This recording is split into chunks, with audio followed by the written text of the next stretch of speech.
ఎలా అనగా మనకు శిశువు పుట్టిను, మనకు కుమారుడు అనుగ్రహించబడును, ఆయన భుజముల మీద రాజ్యభారముండును.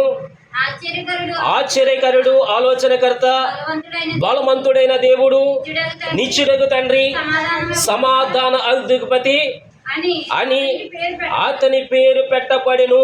దేని స్తోత్రం.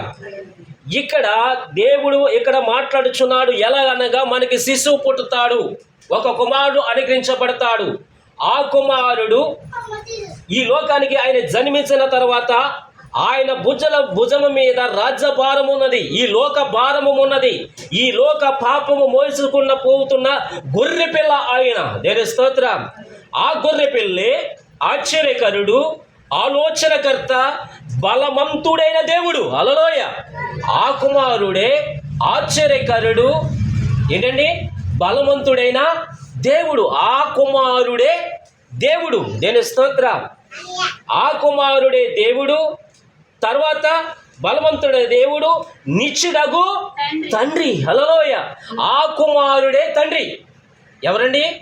ఎవరైతే జన్మిస్తున్నారో ప్రభువైన యేసుక్రీస్తు ఆ యొక్క శరీరము దాచి ఆయన జన్మిస్తున్నాడు, ఆ కుమారుడే తండ్రి.